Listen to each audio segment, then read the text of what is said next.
Mock to हम लोग आज देखने वाले हैं। पहला प्रश्न आप सभी के सामने ये रहा। पहला प्रश्न आप सभी के सामने ये रहा, ब्रज भाषा से संबंधित प्रश्न है। ठीक है, इसको आप यूपी स्पेशल भी कह सकते हो। ब्रज से रिलेटेड आप केवल क्वेश्चन क्या लिख रहे हैं।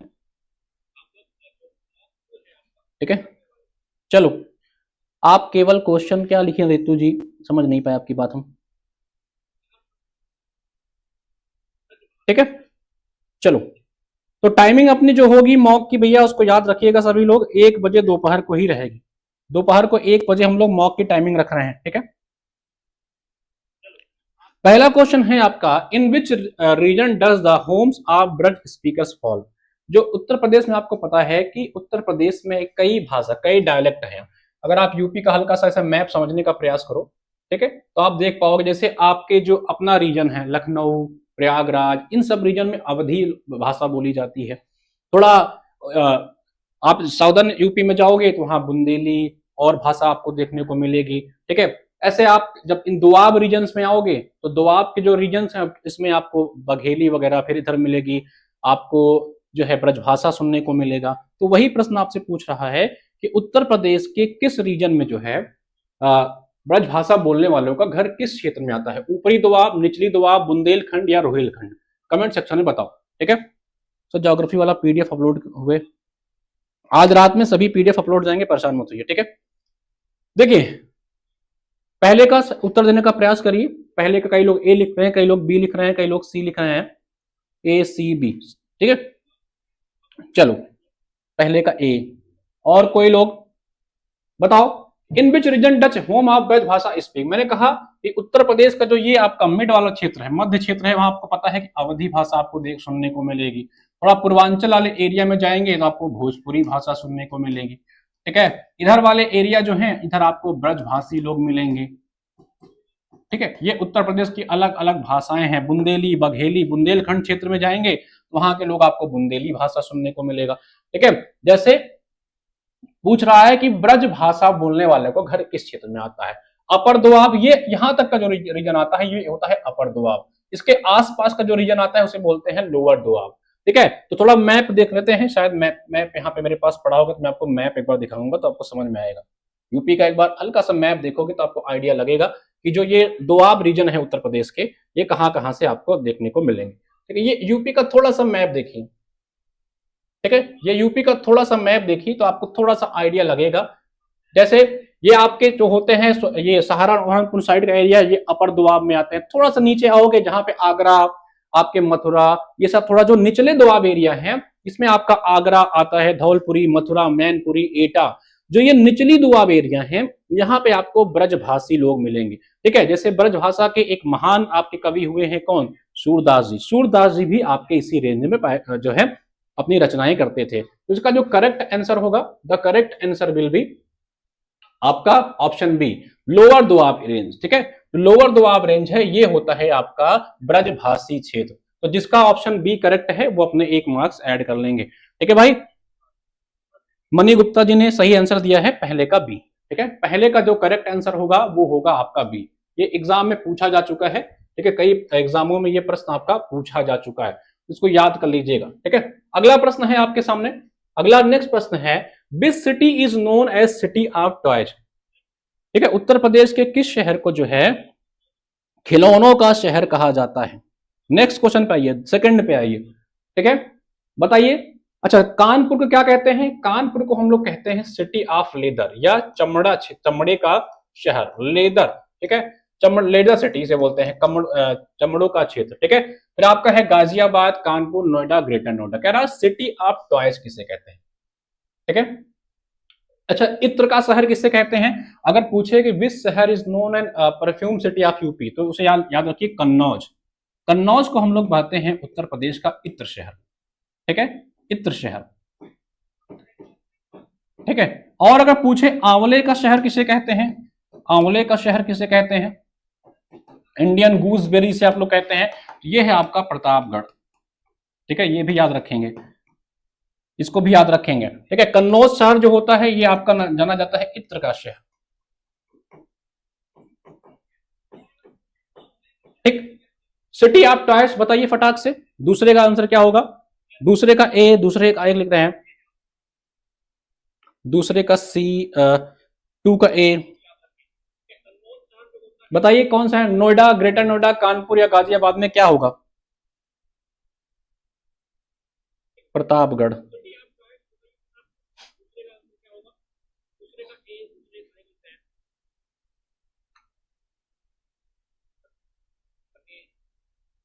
ठीक है, चलो। तो खिलौनों का शहर जो उत्तर प्रदेश है मेरे भाई, वो है ग्रेटर नोएडा। ठीक है, ग्रेटर नोएडा जो है इसे बोलते हैं सिटी ऑफ टॉयज। इसको याद रखेंगे सभी लोग, नोएडा को नहीं, ग्रेटर नोएडा को हम लोग बोलते हैं सिटी ऑफ टॉयज। ठीक है, खिलौनों का शहर जो है वो है आपका ग्रेटर नोएडा। कानपुर को बोलते हैं सिटी ऑफ लेदर, ठीक है, चमड़ों का जो शहर है। उसके अलावा आपका जो कन्नौज शहर होता है उसे हम इत्र का शहर बोलते हैं। आंवले का शहर बोले कि आंवले का शहर आपका प्रतापगढ़ है, इतना याद रखेंगे। तो दूसरा जो करेक्ट ऑप्शन होगा वो होगा ऑप्शन डी। जिनका जिनका ऑप्शन डी लगाए थे गलत मत जोड़िएगा। मैंने कहा ये क्लास सेल्फ टेस्ट की क्लास है, आपकी तैयारी कितनी अच्छी है इस क्लास में हम लोग उसकी तैयारी कर रहे हैं। आप केवल क्वेश्चन ही कराते हैं एक्सप्लेन के, तो पहले की क्लास में हमें पूरा डिस्कशन मिल जाता था, एक क्वेश्चन में पूरा टॉपिक क्लियर कर देते थे। सविता कौन है? ठीक है, सविता पूरा एक्सप्लेनेशन वाला जो क्लास है ना, जो पूरा एक्सप्लेनेशन वाला क्लास है वो रात में आइए 9:30 बजे। ये हम लोग मॉक कर रहे हैं, जितना आपके लिए आवश्यकता है उतना मॉक करा दे रहे हैं। ठीक है, पूरी डिटेल में जो क्लास आपको देखनी है तो रात को 9:30 बजे जुड़िए, उसमें पूरा डिटेल में आपको पढ़ाएंगे। ठीक है, चलो आगे बढ़े ना। नेक्स्ट क्वेश्चन पे चलते हैं, क्वेश्चन नंबर 3 पे। चंदावर का युद्ध में राजा जयचंद मोहम्मद गोरी से पराजित हुआ। ठीक है, चंदावर का युद्ध आपको पता है 1194 में जो होता है उसमें राजा जयचंद मोहम्मद गोरी से पराजित हो जाता है। तो कह रहा है कि चंदावर की वर्तमान भौगोलिक स्थिति क्या है? आपके चंदावर जो है वो उत्तर प्रदेश में कहां पे है आधुनिक समय में? Question number 3। ठीक है, इसका आपको सही जवाब देना है।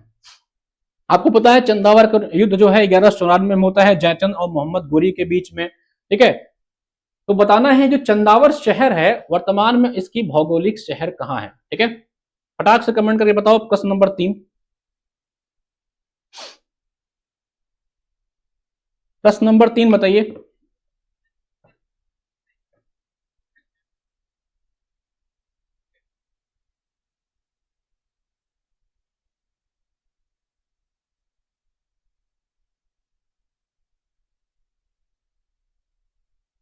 सभी तो कोई दिक्कत नहीं है, अगर आपको नहीं समझ में आ रहा तो कहीं और आप क्लास देख लीजिए।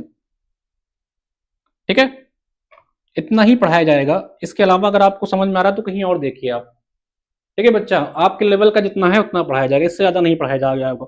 जितना पढ़ाया जाएगा उतना पढ़िए, उससे ज्यादा आवश्यकता नहीं। ज्यादा पढ़ना है तो फिर पीसीएस वाली क्लास में आइए, एचएन एग्जाम्स पे। एचएन एग्जाम्स पे आइए, वहां आपको पीसीएस लेवल की चीजें कंटेंट पढ़ाते हैं। आपको जितना पढ़ाया जाए उतना पढ़िए। यहाँ पे ज्यादा ज्ञान लेना है तो असिस्टेंट प्रोफेसर तैयारी छोड़िए और आइए पीसीएस तैयारी करिए, खूब सारा जीएस पढ़ा देंगे आपको। ठीक है, तीसरे का सी बताइए फटाक से सभी लोग। तीसरे का क्या है? कन्नौज उत्तर प्रदेश में यमुना नदी के तट पे, प्रयागराज जनपद यमुना नदी के तट पे, वाराणसी उत्तर प्रदेश में गंगा नदी के तट पे, या इटावा जनपद। देखिए ये यूपी पीएससी एई में आया हुआ प्रश्न है। ठीक है, एई की परीक्षा हुई थी आपके 2009 में, 2019 में। ये आपका यूपी पीएससी ही कराता है। उस परीक्षा में ये क्वेश्चन पूछा गया था कि चंदावर जहां पे युद्ध हुआ था आपके जयचंद्र और मोहम्मद गोरी के बीच में, आपसे पूछा जा रहा है कि वो कहां पे है। ठीक है, द करेक्ट आंसर देखिए, चंदावर जो है ये आपके इटावा जनपद में आता है। ठीक है, इसका जो रेंज है आपके इटावा क्षेत्र में आता है, जो यमुना नदी के तट पे है। इसी तट पे जो है जयचंद और मोहम्मद गोरी के बीच में 1194 में युद्ध हुआ था। यूपीपीएससी एई में ये प्रश्न आया हुआ है, इसको याद रखेंगे। इटावा जनपद में आता है। अच्छा, आपको मैंने कल बताया था कि इसी जनपद में एक लायन सफारी भी है। क्या है? एक लायन सफारी भी बनाया गया है उत्तर प्रदेश सरकार के द्वारा, ये याद रखेंगे। वाराणसी का नाम सुना ही होगा, आपको पता है कि वाराणसी में एक मंदिर है भारत माता टेम्पल। कौन सा टेम्पल है? भारत माता मंदिर। कौन सा मंदिर है यहाँ पे? भारत माता मंदिर। ठीक है, ये भारत माता मंदिर कई बार परीक्षा में पूछा गया है कि कहाँ पे, रखिएगा वाराणसी में है। वाराणसी में बनारस हिंदू जो यूनिवर्सिटी है मदन मोहन मालवीय के द्वारा 1916 में इसकी स्थापना की गई थी, इसको भी याद रखेंगे। वाराणसी में आपको पता है आपका वेजिटेबल वेजिटेबल रिसर्च सेंटर भी आपके वाराणसी में है। अगर पूछे कि उत्तर प्रदेश का जो सब्जी अनुसंधान केंद्र, साग सब्जी अनुसंधान केंद्र कहाँ है, तो याद रखेंगे ये भी आपके बनारस में है। ठीक है भाई, तीसरे का एक करेक्ट है प्रगति शुक्ला जी, बिल्कुल सही। ठीक है, तीसरे का एक करेक्ट है।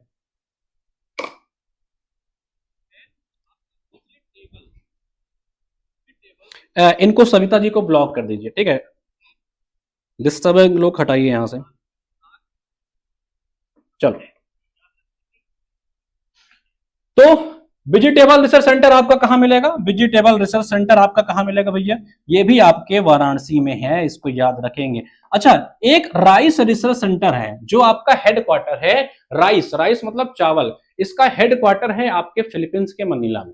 ठीक है, उसका एक रीजनल सेंटर भी आपके ही बनारस में है। अगर पूछे उत्तर प्रदेश में चावल research centre, rice research centre कहां पे है, तो ये भी आपके बनारस में है, ये भी याद रखेंगे। ठीक है, राइस रिसर्च सेंटर आपका कहां पे है, ये भी आपके बनारस में है, इसको याद रखेंगे। कन्नौज को मैंने आप सभी से कहा कि कन्नौज को बड़ा इत्र का शहर कहा जाता है। उत्तर प्रदेश सरकार लगातार इत्र के पे काम भी करती है और कन्नौज जो है इत्र के लिए फेमस है, इसको याद रखेंगे। ठीक है भाई, चलो आगे बढ़ा जाए। तो करेक्ट आंसर है आपका तीसरे का ए, जिनका जिनका ए सही था वो लोग ए से टिक कर लेंगे। ठीक है भाई, चलो नेक्स्ट पे चला जाए, अगले क्वेश्चन में चले। Which of the following sites of Indus Valley Civilization is located in उत्तर प्रदेश? उत्तर प्रदेश में आपको बताना है कि इंडस वैली सिविलाइजेशन का कौन सा साइट लोकेटेड है। ठीक है, अच्छा आपको पता है कि उत्तर प्रदेश में जो आलमगीरपुर है, आलमगीरपुर, ठीक है, ये सबसे पूर्वी साइट है, सबसे ईस्टर्न साइट है, सबसे ईस्टर्न मोस्ट साइट। अगर पूछे इंडस वैली सिविलाइजेशन की कौन सी है, तो आप याद रखेंगे सबसे पूर्वी जो इंडस वैली सिविलाइजेशन की साइट है वो है आलमगीरपुर, ये आपके उत्तर प्रदेश में है। तो कह रहा है ये चार ऑप्शन है, इन चार ऑप्शन में बताइए कि कौन सा जो साइट है उत्तर प्रदेश में स्थित है। इसके अलावा एक और साइट मैंने कल आपको बताया था, मांडी, मांडी जो है ये भी आपके उत्तर प्रदेश में ही है। इंडस वैली सिविलाइजेशन की एक और साइट है, ये भी आपके उत्तर प्रदेश में ही है, मांडी इसका नाम है, इसको भी याद रखेंगे। ठीक है, तो बताइए कि विच ऑफ द फॉलोइंग, चौथे का आंसर देने का सभी लोग प्रयास करिए, चौथे का डी, चौथे का डी। ठीक है, चलिए, तो रोपड़ कहां पे है, रोपड़ आपको पता है ये आपके पंजाब में है, रोपड़ आपके पंजाब में है। ठीक है, रोपड़ आपके पंजाब में है, इसको याद रखेंगे। बिल्कुल सही जवाब, प्रगति जी 4 का डी कह रहे हैं, जिनका जिनका भी 4 का डी है उसको करेक्ट कर लीजिएगा। ठीक है, बनावली आपके कहां पे है, बनावली आपके हरियाणा में है, मांडा आपके जम्मू कश्मीर में है, ये आपके कहां पे है, ये आपके हरियाणा में है, और ये मांडा जो है आपका जम्मू कश्मीर में है। ठीक है, तो हुलास जो है यही साइट है आपके यूपी में। यूपी मैंने दो साइट और बताएं, एक तो मांडी, दूसरा आलमगीरपुर और तीसरा हुलास, ये तीन नाम याद रखेंगे, हुलास, मांडी और आपके ये आलमगीरपुर। ठीक है, ये तीन साइट जो हैं उत्तर प्रदेश से बिलोंग करते हैं। ठीक है भाई, तो चौथे का डी करेक्ट ऑप्शन है। किनका किनका डी था, 4 का डी किनका किनका था, 4 का डी बिल्कुल सही जवाब। ठीक है, जिनका जिनका डी था उनका एक क्वेश्चन करेक्ट हो गया। आगे बढ़े जाए, आगे बढ़े, आगे बढ़ा जाए भाई, चलो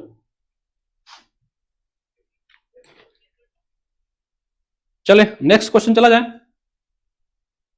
बताइए निम्नलिखित में कौन सा क्रांतिकारी काकोरी ट्रेन कांड से संबंधित नहीं था। देखिए, सबसे पहले तो मैंने आपसे कहा था ये कांड नहीं है, ठीक है, ये काकोरी ट्रेन एक्शन था। क्या था ये, जिसे उत्तर प्रदेश सरकार ने इसका नाम बदल दिया था, काकोरी ट्रेन एक्शन कर दिया था 2021 में। ये पहले इसको कॉन्स्पिरेसी कहा जाता था, बाद में उत्तर प्रदेश सरकार ने इसको 2021 में इसका नाम बदल करके जो है इसको काकोरी ट्रेन एक्शन कर दिया। ठीक है, 1925 में, ठीक है, 1925 में ये एक्शन होता है।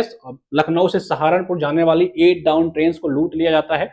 यूं कहिए कि वो इंटरप्शन होता है अंग्रेजों के खिलाफ, जो रोष होता है उस रोष को दिखाने के लिए ऐसा काम किया जाता है। कराए बताइए इनमें से कौन सा क्रांतिकारी इस काकोरी ट्रेन एक्शन से संबंधित नहीं है। क्वेश्चन नंबर 5, कल भी इससे संबंधित एक क्वेश्चन आप सभी को कराया था।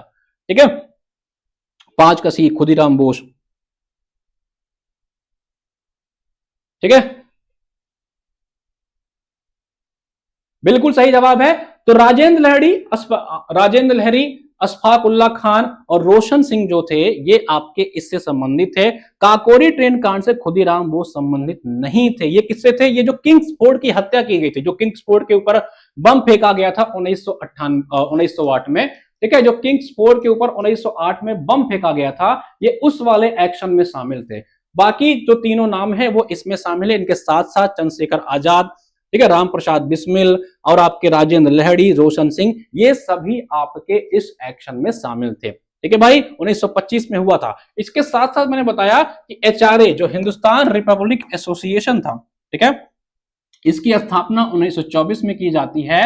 ये भी अंग्रेजों को जो है सशस्त्र युद्ध के लिए ललकारता है। इनका कहना था कि भैया जो नॉन कॉपरेशन मूवमेंट हुआ था, उस मूवमेंट ने जो इनके अंदर आग पैदा की कि हमको देश से अंग्रेज भगाना है, उस मूवमेंट को अचानक से समाप्त कर दिया गया। अब इनके अंदर जो रोष भरा हुआ था, उस रोष को एंड करने के लिए, उस अपने भड़ास को निकालने के लिए एचआरए की स्थापना 1924 में की जाती है। बाद में इसको सोशलिस्ट फॉर्म में बदल दिया जाता है 1928 में। ये सब मैंने आपको कल बातें बताई थी। ठीक है, चलो एचआर खुदीराम बोस, हम जीआईसी के लिए पढ़ रहे हैं सब। ठीक है भाई, चलो नेक्स्ट क्वेश्चन चले। पांचवा, तो सही जवाब इसका क्या होगा? पांचवें का सही जवाब है सी। ठीक है, पांचवें का सही जवाब है सी, बिल्कुल सही बात है।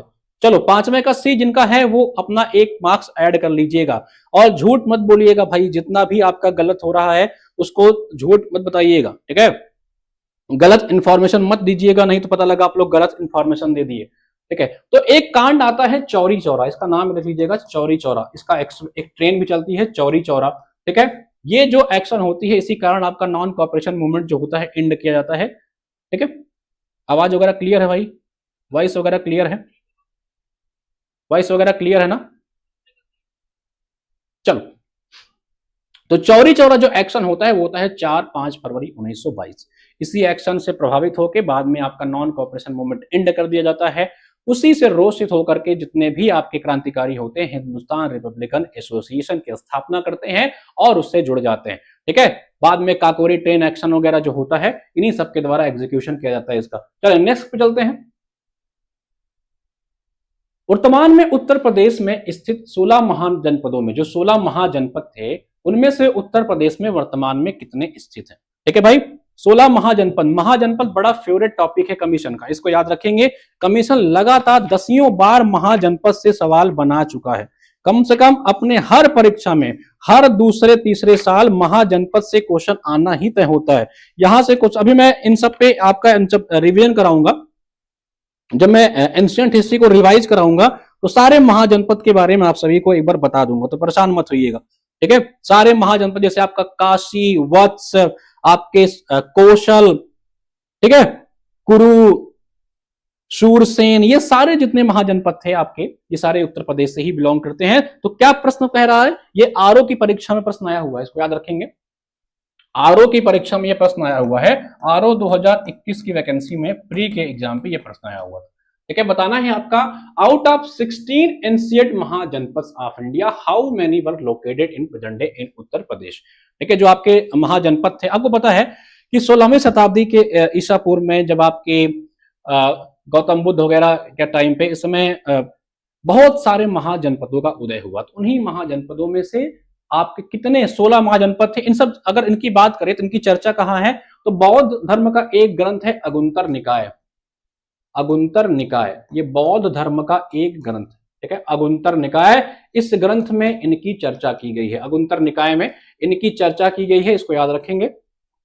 इसमें कुल 16 महाजनपदों की बात करी गई है, कुल 16 महाजनपदों की बात करी। अच्छा, पढ़नी जी भी अपने यहाँ 16 से ज्यादा ये बताते हैं कि 18 महाजनपद हुआ करते थे। ठीक है, तो याद रखेंगे अगुंतर निकाय 16 महाजनपदों की बात करता है। और उन 16 महाजनपदों में अगर पूछे कि उत्तर प्रदेश में कुल कितने महाजनपद थे, ठीक है, छठवें का सी 8 महाजनपद, बिल्कुल 50% महाजनपद जो थे वो आपके उत्तर प्रदेश में थे, इसको याद रखेंगे। इसका 50% जो महाजनपद थे वो आपके उत्तर प्रदेश से बिलोंग करते थे। ठीक है, एक महाजनपद है, बड़ा फेमस महाजनपद है, कई बार एग्जाम में पूछा गया है, वो है मत्स्य। ठीक है, मत्स्य, ये किस राज्य में है इसको आपको बताना है, ये आधुनिक में किस राज्य में है इसको आपको बताना है। ठीक है भाई, चलो आगे बढ़े। एक महाजनपद है आपका अश्मक, दक्षिण भारत में गोदावरी नदी के तट पे। अगर पूछे एकमात्र महाजनपद जो दक्षिण भारत में है तो उसका नाम याद रखिएगा अश्मक है। ठीक है, ये भी कई बार मुझे लग रहा है यूपीपीसीएस में ही 2019 वगैरह में पूछा गया है, कुरु 8 महाजनपद। ठीक है, तो अश्मक जिसका कैपिटल थी पोटली या पोतनी कहते हैं, ये आपके गोदावरी नदी तट पे है, दक्षिण भारत का एकमात्र महाजनपद हुआ करता था जो आपके दक्षिण भारत में है। ठीक है, इसको याद रखेंगे। मत्स्य कहां है, कमेंट करके बताओ सभी लोग, मत्स्य कहां आता है, मत्स्य कहां आधुनिक अगर देखो किस राज्य में मत्स्य महाजनपद आएगा। ठीक है, चलो नेक्स्ट पे चलते हैं। Question number 7, doctor Bhimrao Ambedkar संग्रहालय एवं पुस्तकालय उत्तर प्रदेश में कहां है। ठीक है, डॉक्टर भीमराव अंबेडकर संग्रहालय म्यूजियम एंड लाइब्रेरी ये उत्तर प्रदेश में कहां पे है। ठीक है, ये आपको कमेंट करके बताना है। ठीक है भाई, अच्छा लखनऊ के बारे में जानते हो, लखनऊ में आपका है गन्ना अनुसंधान केंद्र। क्या है, गन्ना अनुसंधान केंद्र, sugarcane research institute, sugarcane, sugarcane थोड़ा सा इसको पतला कर लेते हैं। ठीक है, शुगर केन रिसर्च इंस्टीट्यूट अगर पूछे कहां पे है तो आपके लखनऊ में है, इसको याद रखेंगे। लखनऊ में आपका बायोटेक्नोलॉजी पार्क भी है। ठीक है, ये भी कई बार पूछा है कि बायोटेक्नोलॉजी पार्क उत्तर प्रदेश में कहां पे है। ठीक है, इसको भी याद रखेंगे। और लखनऊ को उत्तर प्रदेश सरकार ने एआई सिटी के रूप में नॉमिनेट किया था, ये भी मैंने आप सभी को पढ़ाया हुआ है। और लखनऊ अपनी पाक शैली, अपने खाने पीने के लिए गैस्ट्रोनॉमी शहर के रूप में भी नामांकित की गई है। ठीक है, और उत्तर प्रदेश का zero waste city, zero garbage waste city भी लखनऊ नगर निगम को घोषित किया गया है। ये भी मैंने पिछले महीने के करंट अफेयर में पढ़ाया था। ठीक है, ये सब आपको याद होने चाहिए भाई।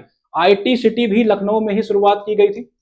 ठीक है, आईटी सिटी का भी शुरुआत लखनऊ में की गई थी। लखनऊ का एक क्षेत्र है मलिहाबाद, मलिहाबाद।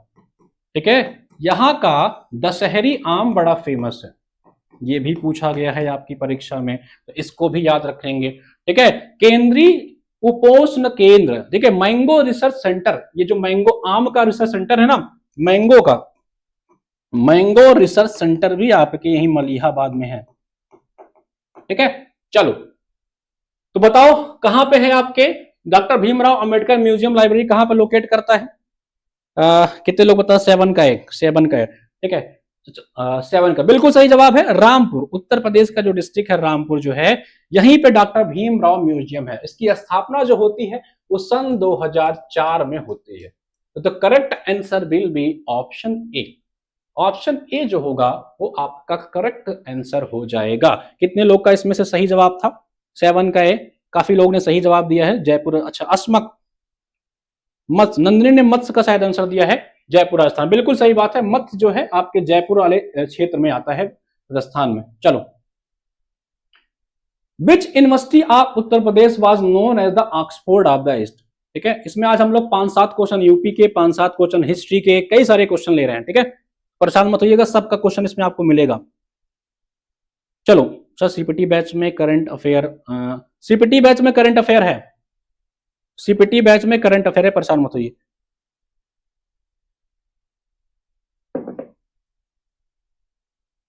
बताओ फटाक से इसका जवाब दो। इसका जवाब तो जुबान पे होना चाहिए आप सभी के, जुबान पे होता नहीं कि एकदम कोई नींद में पूछ ले और ये परीक्षा में पूछा गया है, आपकी परीक्षा में रिपीट कर देगा। ठीक है, कोई अगर आपसे पूछ ले कि कहां पे है तो भूलना नहीं, बता देना फटाक से। ठीक है, बताओ which university of Uttar Pradesh known as the Oxford of East. Question number 8, कितने लोग दे रहे हैं, 8 का सी, 8 का सी। ठीक है, चलो देखो, मैंने अभी जब हिस्ट्री पढ़ाऊंगा तो उसमें मैंने शायद इंडियन नेशनल मूवमेंट पढ़ा, तो मैं वुड डिस्पैच वगैरह पढ़ाया होगा। जो वुड डिस्पैच आया था, ठीक है, 1854 के आसपास, इसने कई जगह यूनिवर्सिटी एस्टेब्लिशमेंट की बात करी थी। फिर उसमें से एक यूनिवर्सिटी आपके इलाहाबाद में बनाई जाती है। इलाहाबाद जो है उत्तर प्रदेश का सबसे ओल्डेस्ट यूनिवर्सिटी है, ठीक है। जो इलाहाबाद यूनिवर्सिटी है यूपी का सबसे ओल्डेस्ट यूनिवर्सिटी है, इसे ही ऑक्सफोर्ड ऑफ द ईस्ट कहा जाता है। याद रखेंगे, अगर पूछे कि भैया पूर्व का किसे ऑक्सफोर्ड कहा जाता है तो इलाहाबाद विश्वविद्यालय को कहा जाता है। 1887 में इसकी स्थापना होती है। ठीक है, 1887 में इसकी स्थापना होती है और सन 2005 में इसको सेंट्रल यूनिवर्सिटी का दर्जा दे दिया गया। ठीक है, अलीगढ़ मुस्लिम यूनिवर्सिटी की बात करें तो सैयद अहमद के भैया प्रयास से, सर सैयद अहमद के प्रयास से इसकी स्थापना की जाती है, इसको याद रखेंगे। बीएचयू की मैंने बताया कि मदन मोहन मालवीय के जो है प्रयास से बीएचयू की स्थापना 1916 में की जाती है, इसको याद रखेंगे। ठीक है, तो भैया ऑक्सफोर्ड ऑफ द ईस्ट पूछे किसे कहते हैं। और एक बात और याद रखिएगा, उत्तर प्रदेश की सबसे पुरानी विश्वविद्यालय में एक है ये। फिर से मैम नोटिफिकेशन डाल दीजिएगा इसको। ठीक है,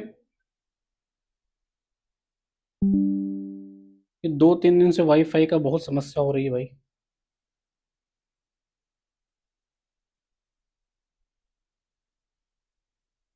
ठीक है, चलो एक बार इसको दोबारा से शेयर कर दीजिएगा। मैम अगर देख रहे हैं तो इसको दोबारा से एक बार शेयर कर दीजिएगा बच्चों को, ताकि दोबारा से नोटिफिकेशन चला जाए। मैं इसको दोबारा से एक बार शेयर करवा देता हूँ। चलिए, तो क्वेश्चन नंबर 8 तक हम लोग कर लिए थे।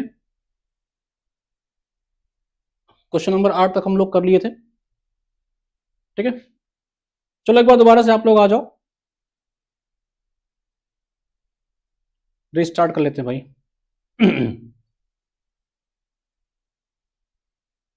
ठीक है, चलो, तो कहां तक पहुंचे थे हम लोग? क्वेश्चन नंबर 8 हो गया था। ठीक है, कौन सा विश्वविद्यालय उत्तर प्रदेश का ऑक्सफोर्ड कहा जाता है भाई? इसका जो सही जवाब है वो है आपका इलाहाबाद विश्वविद्यालय। ठीक है, कौन सा यूनिवर्सिटी है आपका? इलाहाबाद यूनिवर्सिटी को बोला जाता है। 1887 में इसकी स्थापना की गई थी और इसे पूर्व का जो है ऑक्सफोर्ड कहा जाता है। 2005 में मैंने बताया कि इसका सेंट्रलाइजेशन कर दिया गया। ठीक है, अच्छा, उत्तर प्रदेश में अगर एक चीज आप देखोगे तो भीमराव अंबेडकर के नाम से 2 यूनिवर्सिटी है। इसके नाम से एक बार पूछा भी है उत्तर प्रदेश के एग्जाम में कि भीमराव अंबेडकर के नाम से उत्तर प्रदेश में 2 विश्वविद्यालय है। ठीक है, एक है आपका डॉक्टर भीमराव अंबेडकर यूनिवर्सिटी। ठीक है, एक सिंपल नाम है डॉक्टर भीमराव अंबेडकर यूनिवर्सिटी। क्या है? डॉक्टर भीमराव अंबेडकर यूनिवर्सिटी, ये आपके आगरे में है। ठीक है, एक है बाबा साहब भीमराव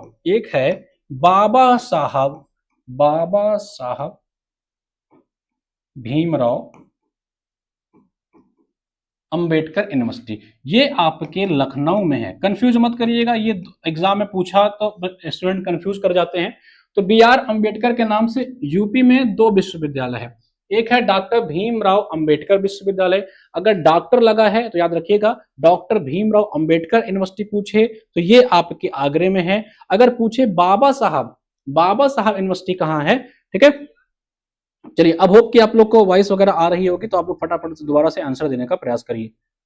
ठीक है, सभी लोग एक बार दोबारा से आंसर देने का प्रयास करेंगे।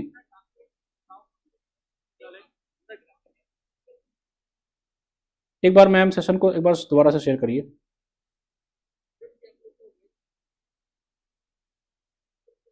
ठीक है, चलो,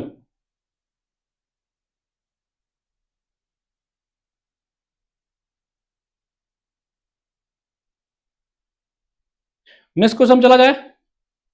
अगले क्वेश्चन पे चले हम लोग। नेक्स्ट क्वेश्चन पे, क्वेश्चन नंबर 9, 1982। ठीक, चलो 1982 क्या लिख रहे हैं सीमी जी? अच्छा, इसकी स्थापना लिख रहे हो। चलो, स्थापना वर्ष के बारे में जानने की आवश्यकता नहीं है, जहां आवश्यकता होगी वहां मैं आपको बता दूंगा। नेक्स्ट क्वेश्चन चलते हैं हम लोग, question number 9। Where is the university of differently abled person located in Uttar Pradesh? Uttar Pradesh में विकलांग व्यक्तियों के लिए विश्वविद्यालय कहां पे है? ठीक है, विकलांग पर्सन्स के लिए उत्तर प्रदेश में विश्वविद्यालय कहां पे है? लखनऊ, कानपुर, चित्रकूट या सुल्तानपुर? ठीक है, क्वेश्चन नंबर 9, बताइए सभी लोग।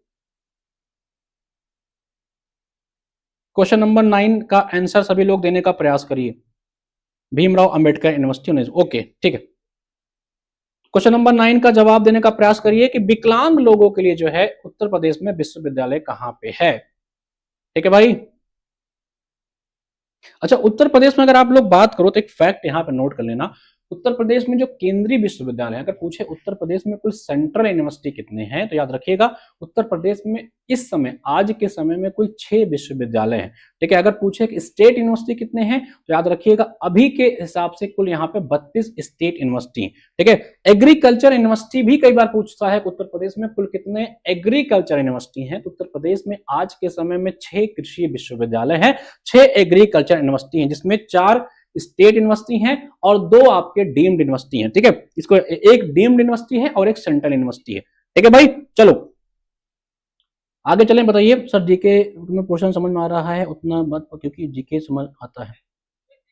जगत गुरु, बिल्कुल सही बात है। ठीक है, क्वेश्चन नंबर 9 का क्या हो गया सही जवाब? सी, बिल्कुल सही बात। ठीक है, तो उत्तर प्रदेश में जो विकलांग व्यक्तियों के लिए एक विश्वविद्यालय है वो है आपके चित्रकूट में। ठीक है, 2001 में इसकी स्थापना की गई थी जगत गुरु राम भद्राचार्य के नाम से।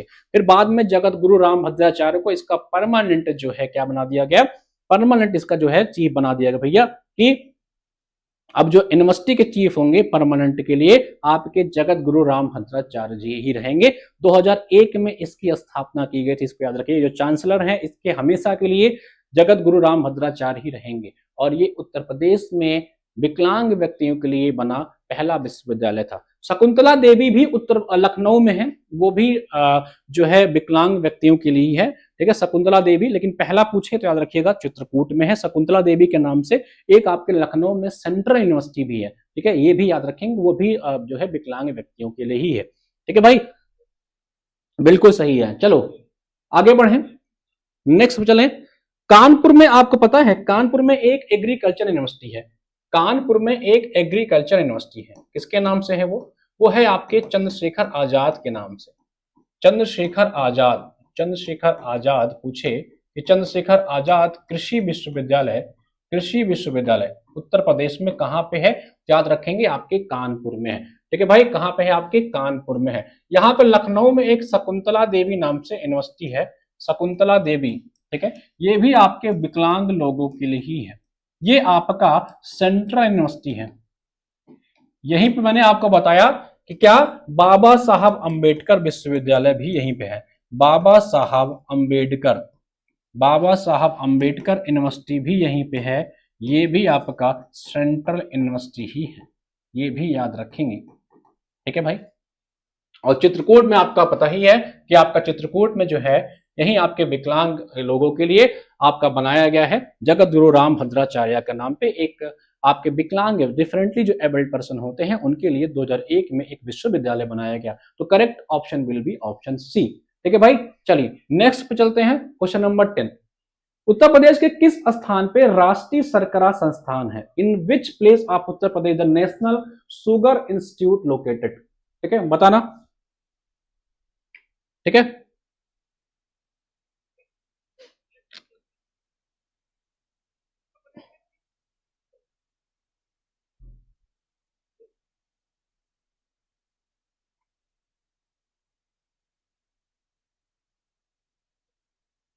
मेट्रो स्टेशन के पास आलमबाग में।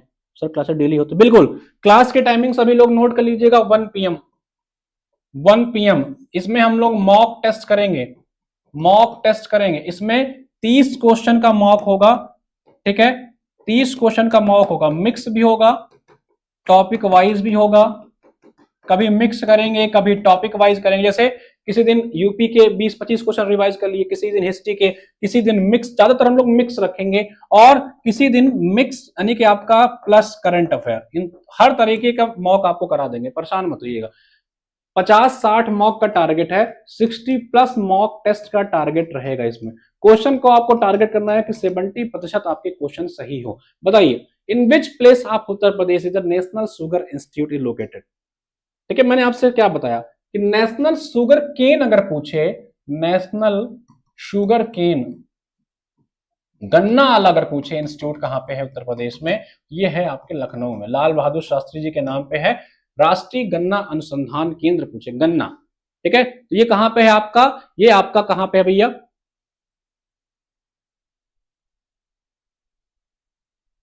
ठीक है, शुगर केन और शुगर में अंतर है, याद रखना, दोनों में अंतर है। शुगर केन गन्ना में और शुगर में अंतर है, दोनों में। थैंक यू सर, बहुत टेंशन था।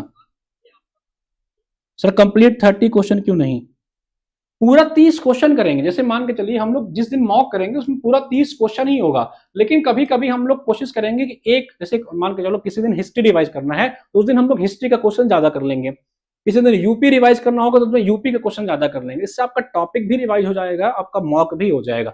और फिर हम लोग जो है 25-30 तो मिक्स मॉक भी करेंगे। परेशान मत होइए, हर तरीके से आपको प्रिपेयर करा देंगे। बस जितना क्वेश्चन, हमारा टारगेट है कि आपको 3000 जो है मॉक करा दिया जाए, 3000 मॉक्स क्वेश्चन एमसीक्यू करा दिया जाए। इतना करके जाओगे तो बहुत सारे क्वेश्चन आपको डायरेक्ट रिपीटेड मिलेंगे। बाकी जो कंटेंट आपको बैचेस मिल रही हैं उसको पढ़ के रिवाइज करके जाइए, उससे ज्यादा एफर्ट लगाने की जरूरत नहीं।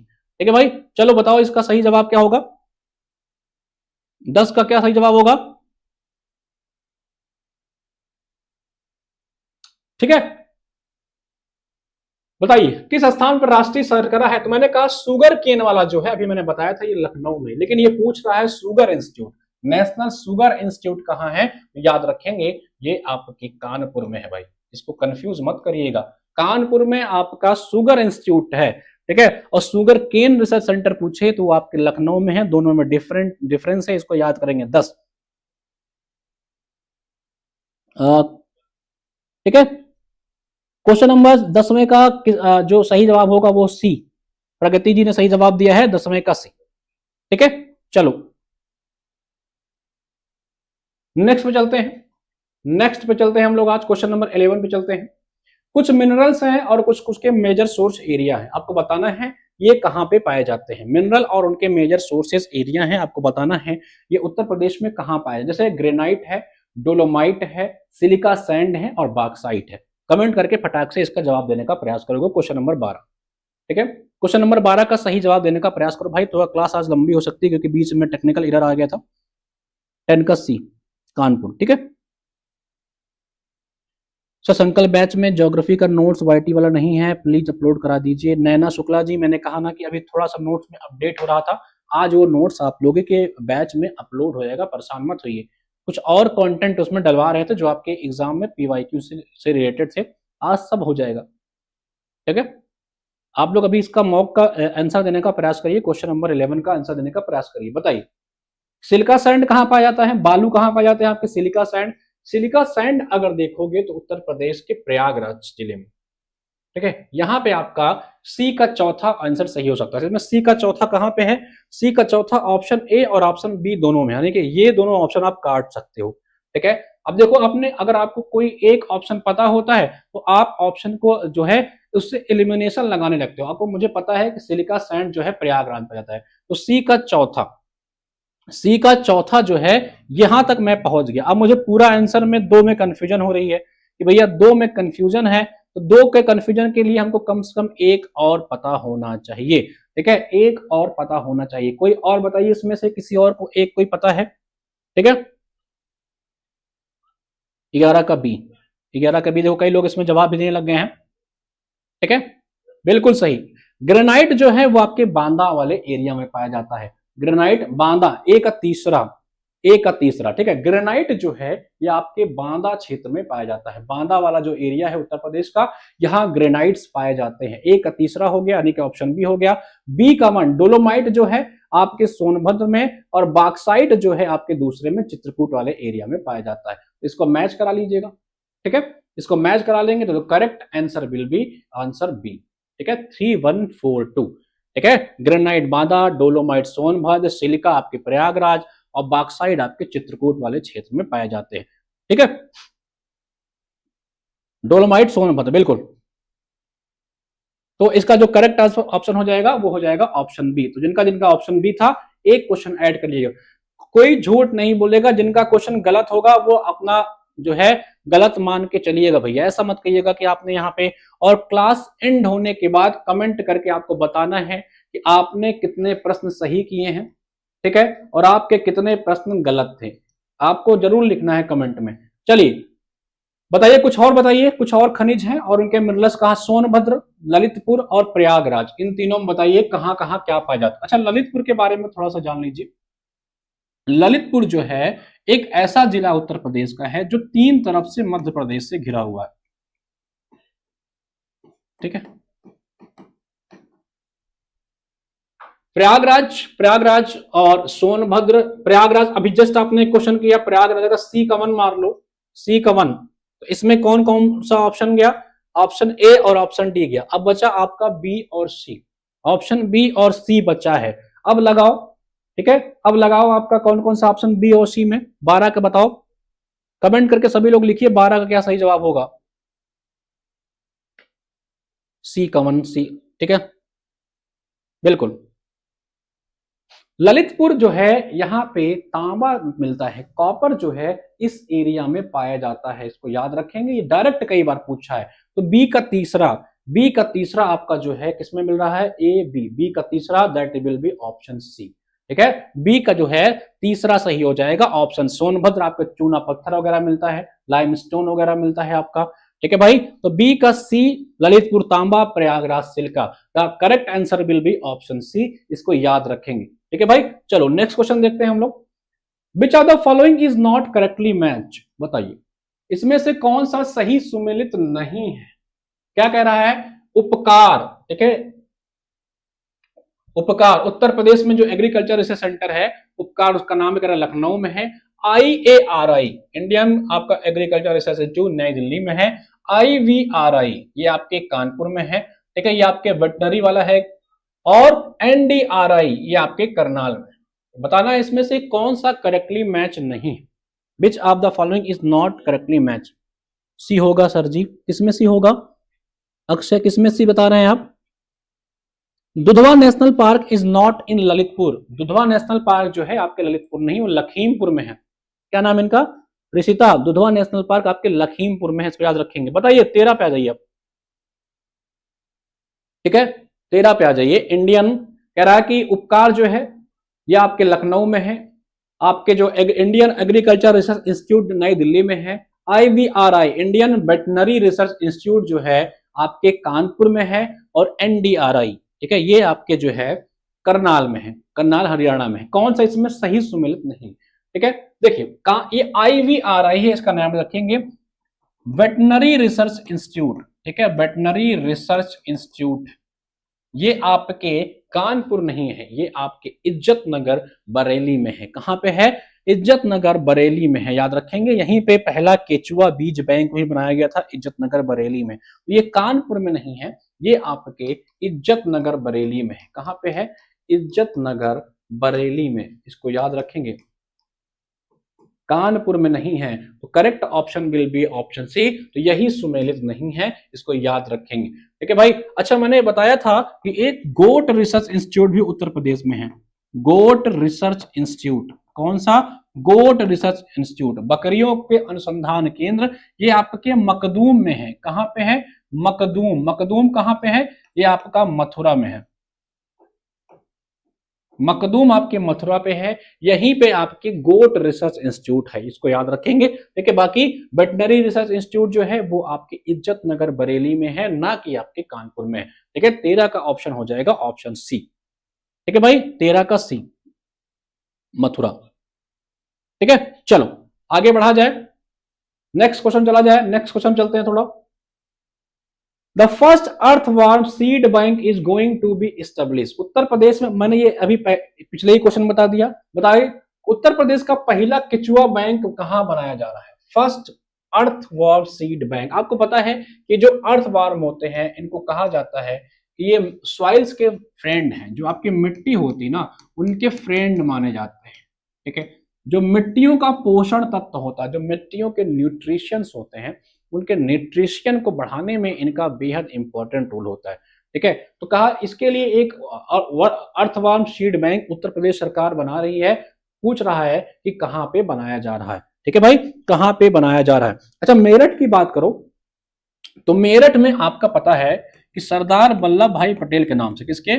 सरदार वल्लभ भाई पटेल, वल्लभ भाई पटेल, ठीक है, यहां पे लिख देते हैं सरदार वल्लभ भाई पटेल के नाम से एक जो है एग्रीकल्चर यूनिवर्सिटी है। अगर पूछे कि उत्तर प्रदेश में सरदार वल्लभ भाई पटेल कृषि विश्वविद्यालय कहां पे है तो याद रखेंगे, ठीक है। कानपुर में मैंने बताया चंद्रशेखर आजाद के नाम पर जो है एक एग्रीकल्चर यूनिवर्सिटी है, ठीक। अच्छा एक एग्रीकल्चर यूनिवर्सिटी आपके झांसी में भी है, इस कहां पे है?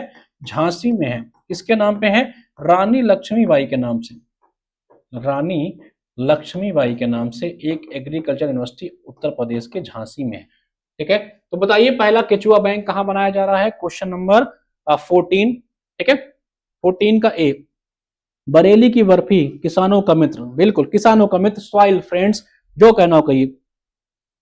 14 का ए, ठीक है, बिल्कुल सही जवाब है। ठीक है, 14 का ए, इज्जत नगर बरेली में ही बनाया जा रहा है। यहीं पे आपका क्या था, यहीं पे अभी आपने देखा कि वेटनरी रिसर्च इंस्टीट्यूट भी यहीं पे है, यहीं पे वेटनरी रिसर्च इंस्टीट्यूट भी है, और यहीं पे अर्थवाल सीड बैंक भी बनाया गया है। 14 का ए, 14 का ए हो जाएगा करेक्ट आंसर। ठीक है, क्या लिखा सर प्लीज बताइए। सर इस टेस्ट की पीडीएफ का टेलीग्राम ग्रुप में अवेलेबल हो। इस टेस्ट की पीडीएफ जो है आपको आपके बैच में मिलेगा, चाहे अगर आप अलग से टेस्ट सीरीज भी लोगे उसमें भी मिलेगा, या आप जो है कोई बैच लोगे उसमें भी मिल रहा होगा। ठीक है, 14 का ए। आगे बढ़े। अच्छा, नरेंद्र देव के नाम से, जो आपके नरेंद्र देव जी थे, उनके नाम से भी उत्तर प्रदेश में एक कृषि विश्वविद्यालय है। बताइए कहां पे है, कमेंट सेक्शन में बताइएगा। ठीक है, आगे बढ़ा जाए, आगे बढ़े भाई, नेक्स्ट क्वेश्चन चला जाए। जवाब देने का प्रयास करा करिए आप सभी लोग, कोशिश क्या करिए, अधिक से अधिक क्वेश्चन सही करिए। चलिए,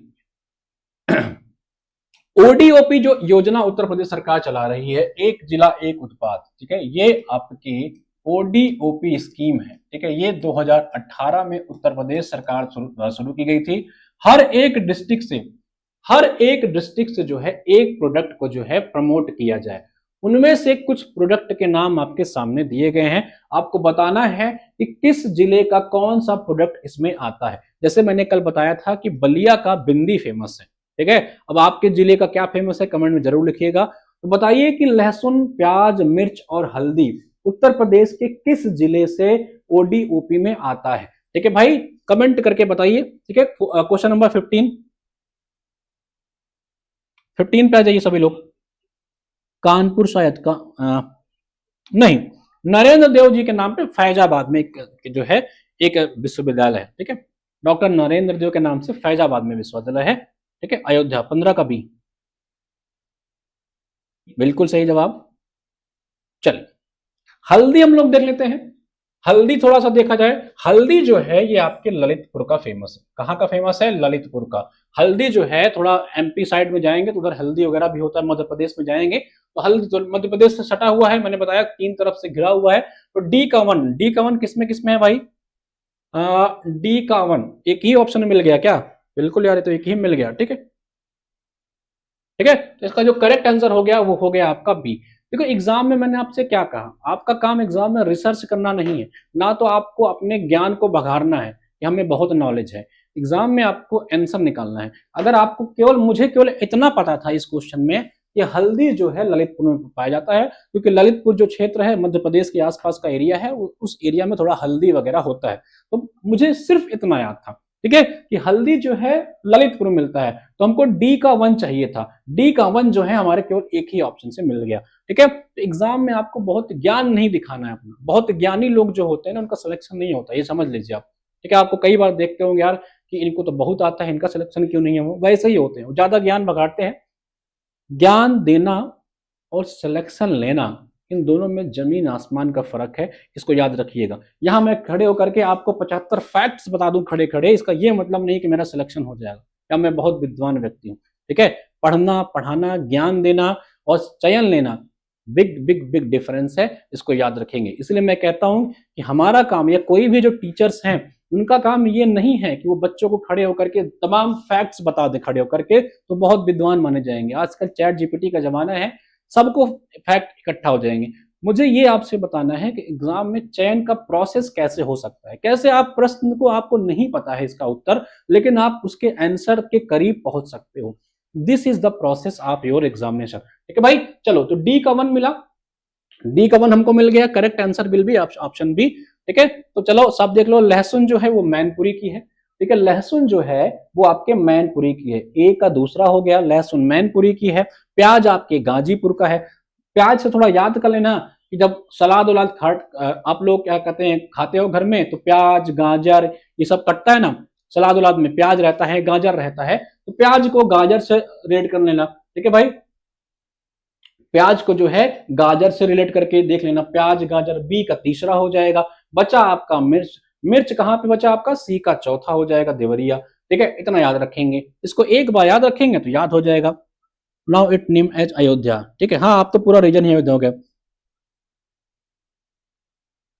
मैनपुरी से मिल गया गार्लिक सर। ठीक है, कोई भी एक याद कर लो आप।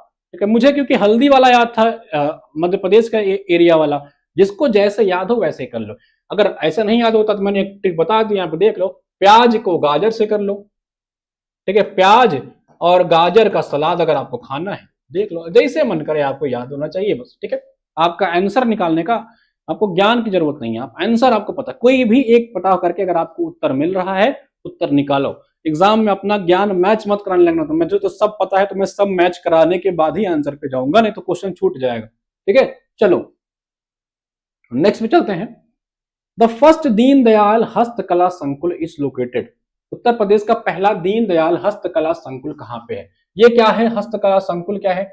जो आपके हस्त निर्मित वस्तुएं हैं, चाहे कपड़ा हो गया, जितने भी सामान है हस्त से जो निर्मित होते हैं, जो हाथों से बनाई जाती हैं, उनका एक सेंटर है, ताकि यहां से चीजों को प्रमोट किया जा सके, यहां से चीजों को एक्सपोर्ट किया जा सके। तो पूछ रहा है कि पहला दीनदयाल हस्तकला संकुल उत्तर प्रदेश में कहां बनाया गया था? बनारस, प्रयागराज, अलीगढ़, लखनऊ, या इनमें से कोई नहीं।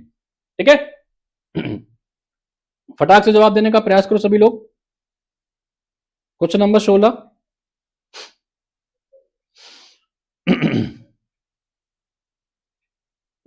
16 नंबर क्या है? ठीक है, चलो, तो ये देखो भैया, मोदी जी ने इसका उद्घाटन किया था, याद रखेंगे, मोदी जी ने इसका उद्घाटन किया था 2016 में। उत्तर प्रदेश का एक एक्सपोर्ट सेंटर जोन है ये। ठीक है, एक प्रकार से एक्सपोर्ट प्रमोशन सेंटर जोन है, जो हाथों से निर्मित, हस्तकला से निर्मित चीजें होती हैं, उसका प्रमोशन करने के लिए बनाया गया था। मोदी जी ने आपका उद्घाटन किया है। मोदी जी कहां से आपके एमपी हैं? मोदी जी आपके वाराणसी से एमपी हैं।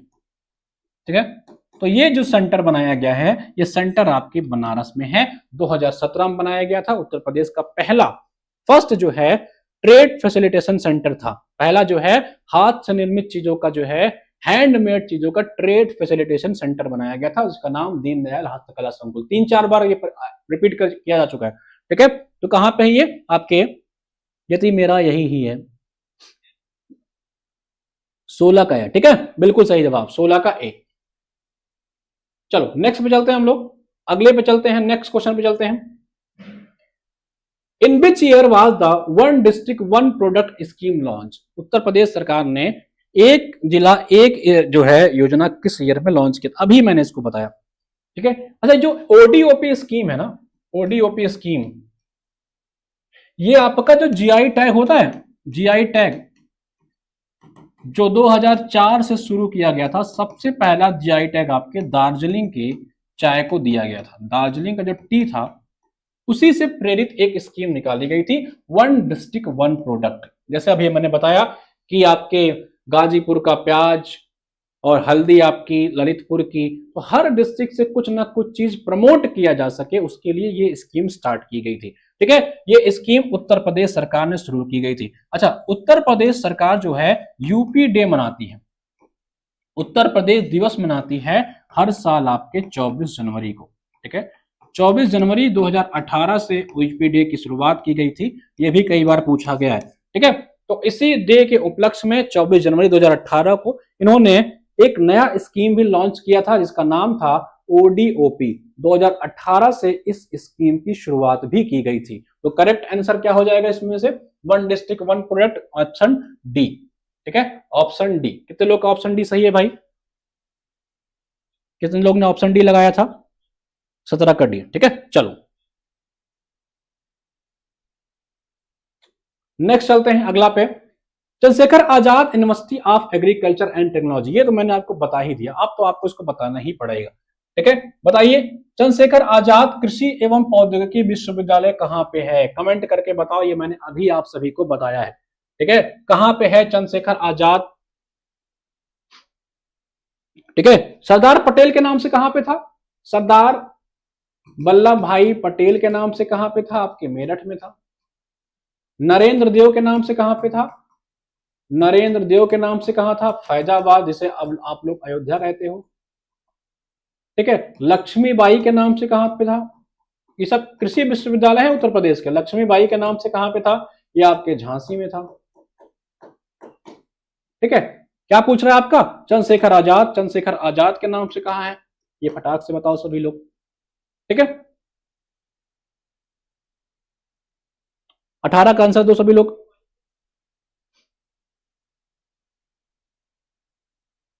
बिल्कुल सही जवाब, लखनऊ 18 का सी। अभी मैंने बताया है, अभी मैंने बताया है आपके। लखनऊ में मेरे भाई भीमराव अंबेडकर के नाम से है, बाबा साहब। अभी तो बताया था, काहे कंफ्यूज हो रहा हो? बाबा साहब भीमराव, बाबा साहब भीमराव अंबेडकर। जितना क्वेश्चन आज आप लोग को कराया है, इसमें से अगर आपको एग्जाम में 2-3 क्वेश्चन देखने को ना मिले ना, तो बताइएगा, किसी ना किसी में टपक जाएगा। ठीक है, बाबा साहब भीमराव अंबेडकर के नाम से जो विश्वविद्यालय है, ये आपके लखनऊ में है। ठीक है, तो ये जो चंद्रशेखर जी के नाम से है ना, ये आपके कानपुर में है। ठीक है, चंद्रशेखर आजाद जो कृषि एग्रीकल्चर यूनिवर्सिटी है, टेक्निकल यूनिवर्सिटी है, ये आपके कानपुर में है भाई। ठीक है, 18 का डी होगा, नॉट सी। इसकी स्थापना जो है सन 1975 में की गई थी। कब की गई थी? 1975 में की गई थी, इसको याद रखेंगे। ठीक है, नॉट कितने लोग का डी था? 18 का डी। ठीक है, चलो नेक्स्ट पे चलते हैं फटाफट, कुछ क्वेश्चन और देख लेते हैं हम लोग। कुछ क्वेश्चन और देख लेते हैं भाई, 30 क्वेश्चन करने हैं यार। चलो, अब अगर गलत किए तो समझ लेना भैया, तैयारी छोड़ देना। बाबा साहब भीमराव अंबेडकर विश्वविद्यालय, जिसे विद्या विहार कहते हैं, ये कहाँ पे? ठीक है, कानपुर में तो पढ़ लिया, इतनी बार पढ़ा देंगे और यहाँ पे याद हो जाएगा। किसके नाम पे है? यहाँ पे चंद्रशेखर आजाद के नाम पे, चंद्रशेखर आजाद के नाम पे कानपुर में। ठीक है, वाराणसी में किसके नाम पे है? वाराणसी मैंने बताया था कि आपका बीएचयू है, 1916 में बनता है। यहाँ पे एक आपका हिंदू विश्वविद्यालय है। लखनऊ में किसके नाम पे है? लखनऊ में आपका मैंने बताया था, एक तो आपका किसके नाम पे है, एक यहाँ पे शकुंतला देवी बताया था, शकुंतला देवी जो हैंडीकैप्ड लोगों के लिए है। ठीक है, आगरे में आगरा में कोई बताया था? आगरा में, अच्छा, एक मेरठ में है, मेरठ में है, ये किसके नाम पे है? मेरठ में आपके किसके नाम पे है? आपका भीमराव अंबेडकर के नाम से है, सॉरी वल्लभ भाई पटेल के नाम से है, वल्लभ भाई पटेल के नाम से आपके मेरठ में है। ठीक है, बताइए बाबा साहब भीमराव अंबेडकर। अच्छा, बाबा साहब, और एक मैंने आपको बताया था कि डॉक्टर भीमराव, ये कहां पे है? अगर पूछे कि डॉक्टर भीमराव कहां पे है, डॉक्टर आगरे में है, याद रखेंगे, डॉक्टर भीमराव, डॉक्टर भीमराव अंबेडकर, क्या डॉक्टर भीमराव अंबेडकर यूनिवर्सिटी कहां पे है, विश्वविद्यालय कहां पे है? तो ये याद रखेंगे, आगरा में है। और पूछे बाबा साहब कहाँ है, तो मैंने बताया ये आपके लखनऊ में है। ठीक है, कहाँ पे है बाबा साहब? ये आपके लखनऊ में से विद्या विहार के नाम से जानते हैं। इसकी स्थापना 1996 में होती है। तो भीमराव अंबेडकर के नाम से उत्तर प्रदेश में 2 विश्वविद्यालय हैं, कंफ्यूज मत करिएगा। ठीक है, ड्राफ्टिंग कमेटी के ये अध्यक्ष होते हैं, जिसके कुल 7 मेंबर थे, याद है कि नहीं याद है? ठीक है, आगरा 1927 का डी। ठीक है, चलो, ये सब देखने में सरल सरल प्रश्न है, एग्जाम में आएंगे अगर गलत करके आए, इससे बड़ा अपराध कोई नहीं होगा, ये समझ लो। छांट छांट के प्रश्न करा दे रहे हैं जहां से यूपी, क्योंकि आपके सिलेबस में यूपी के क्वेश्चन भी आने वाले हैं, इसलिए छांट छांट के सब करा दे रहे हैं ताकि एक एक मॉक में हो जाए।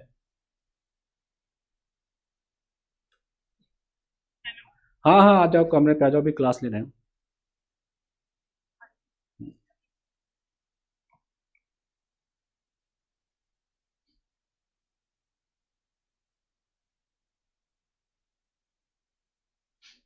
ठीक है, तो कंफ्यूज मत करिएगा, बाबा साहब और डॉक्टर साहब में कंफ्यूज हो गए। नेक्स्ट क्वेश्चन चलते हैं। संपूर्णानंद संस्कृत विश्वविद्यालय उत्तर प्रदेश में कहां पे है? कौन सा? संपूर्णानंद संस्कृत विद्यालय उत्तर प्रदेश में कहां पे स्थित है? Question number 20। ठीक है, क्वेश्चन नंबर 20 कर लो, आ जाओ फटाक से। इसके बाद यूपी की, आज हमने यूपी का ज्यादा लिया था, कल कल का जो मॉक कराएंगे, कल या परसों कराएंगे, उसमें हम लोग थोड़ा हिस्ट्री का क्वेश्चन ज्यादा ले लेंगे और फिर मिक्स क्वेश्चन लेंगे। मेरा टारगेट है 60 मार्क का, इसमें आपको 60 मार्क में इतने क्वेश्चन हर टॉपिक से प्रैक्टिस करा देंगे। अगली कक्षा में कुछ आपका करंट अफेयर से भी करंट भी उसमें कुछ इंक्लूड कर लेंगे। ठीक है, बताइए लखनऊ वाला क्लियर हो गया? बाबा साहब के नाम से ना, यहाँ पे किसके नाम से है? बाबा साहब अंबेडकर। कानपुर में किसके नाम पे है? चंद्रशेखर के नाम पे है, चंद्रशेखर आजाद के नाम पे। इतनी बार बता दे रहे हैं कि आपको याद हो जाए। झांसी में किसके नाम पे है? रानी लक्ष्मीबाई के नाम से है, रानी लक्ष्मीबाई किसके नाम पे है? रानी लक्ष्मीबाई के नाम से। अगर पूछे कहां पे है? आपके झांसी में है। ठीक है, वाराणसी मैंने आपसे क्या बताया था? अच्छा, वाराणसी में मैंने बताया था यहाँ पे एक भारत माता मंदिर है। कौन सा मंदिर है? भारत माता मंदिर। ये पूछा है परीक्षा में, इसको याद रखेंगे, वाराणसी में है। ठीक है, वाराणसी में ही बीएचयू भी है, 1916 में बनता है। ठीक है, और वाराणसी में क्या है? वेजिटेबल रिसर्च सेंटर भी है। वेजिटेबल जो आप लोग खाते हो, वेजिटेबल रिसर्च सेंटर भी यहीं पे है। ठीक है भाई, बताओ संपूर्णानंद संस्कृत विश्वविद्यालय उत्तर प्रदेश में कहां पे है? ठीक है, इसकी स्थापना जो है लॉर्ड कॉर्नवालिस ने किया था। लॉर्ड कॉर्नवालिस ने इसकी स्थापना कराई थी, याद रखेंगे, 1791 में। एक संस्कृत को प्रमोट करने के लिए एक यूनिवर्सिटी बनाई गई थी। ठीक है, संस्कृत को प्रमोट करने के लिए एक यूनिवर्सिटी बनाई गई थी।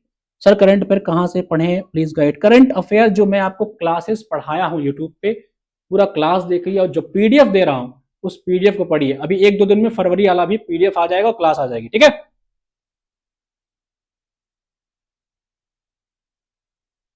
सर सारा एक जगह लिख देना, बहुत कंफ्यूजन हो रहा है। कंफ्यूजन क्या हो रहा है? एक बात देखो, याद नहीं हुआ क्या? बाबा साहब के नाम से, आप बाबा साहब अम्बेडकर के नाम से लखनऊ में है, कानपुर में चंद्रशेखर आजाद के नाम पे है, झांसी में लक्ष्मीबाई के नाम पे है, बनारस में भारत माता मंदिर है, यहीं पे बीएचयू है, यहीं पे वेजिटेबल रिसर्च सेंटर है। ठीक है, क्या कंफ्यूजन हो रहा है बताइए? राइस का रीजनल सेंटर भी यहीं पे, ये भी मैंने आप सभी को बताया। ठीक है, अर्चना क्या कंफ्यूजन हो रहा है बताइए? ठीक है, तो बताइए, तो संपूर्णानंद जो संस्कृत विश्वविद्यालय था 1791 में लॉर्ड कॉर्नवालिस ने जो है इसकी स्थापना कहां पे की थी? आपके बनारस में की थी। ठीक है, तो 20 का जो सही ऑप्शन हो जाएगा वो हो जाएगा ऑप्शन डी। तो जिसका जिसका ऑप्शन डी है उसको सही कर लीजिएगा। चलो कुछ हिस्ट्री क्वेश्चन की तरफ मूव करते हैं, मिक्स्ड क्वेश्चन ही है, बताइए। कह रहा है कंसिडर द फॉलोइंग स्टेटमेंट।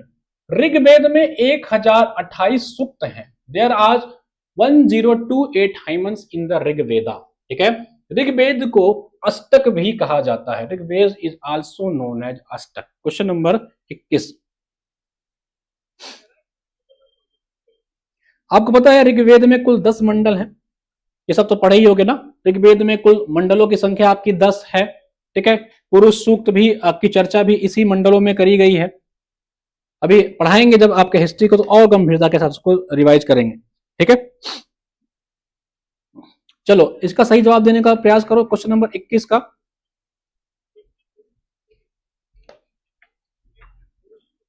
का, सी, एक बार लिख लो, याद हो जाएगा। चलो चलो फटाक से जवाब देने का प्रयास करो, फिर आगे बढ़ें। अभी 9 क्वेश्चन और है, 9 क्वेश्चन अभी और है भाई। ठीक है, ऋग्वेद जो है जो ऋग्वेद को पढ़ता है, इसके जो पढ़ने वाले लोग होते हैं उसे बोलते हैं होत्रु। क्या बोलते हैं? होत्रु। याद रखेंगे, ये भी पूछा है। ऋग्वेद को पढ़ने वालों को बोलते हैं होत्रु। ठीक है, इसके जो पढ़ने वाले लोग होते हैं उनको होत्रु कहते थे। ये ऋचाओं का एक क्रमबद्ध संग्रह था। ठीक है, 10 इसमें कुल 10 मंडल हैं, 1028 इसमें हाइमन्स हैं। ठीक है, जो ऋषि इसको पढ़ते थे उन्हें होत्रु कहते थे। ठीक है, इसमें वेद जो वैदिक काल के लोग थे, आर्य समाज था, उस आर्य समाज के बारे में आपको बहुत सारी जानकारी इसमें मिलती है। ठीक है, इसमें 10 मंडल हैं। ठीक है, 10वां मंडल इसका बहुत फेमस है। इसमें 10वां मंडल में ही आपको पता है कि इसका 10वां मंडल पुरुष सूक्त की बात कही गई है। ठीक है, कई इसमें 4 वर्णों की चर्चा की गई है इसी में। ठीक है, चलो तो कह रहा है कि इसमें 28 सूक्त हैं, ये बिल्कुल सही जवाब है। ऋग्वेद को अष्टक भी कहा जाता है, ऑप्शन बी। पहला तो आप लोग को क्लियर होगा, दूसरा में थोड़ा सा कंफ्यूजन होगा। क्वेश्चन नंबर 21 बताओ, फटाक से पूछा गया क्वेश्चन है। सर हो रहा है याद, बार बार बता रहे हैं, एक चीज तो याद हो जाती है। ठीक है, 21 का ए, 21 का ए केवल एक सही है। ठीक है, अच्छा प्रश्न है ये, रिपीट पूछा गया प्रश्न है।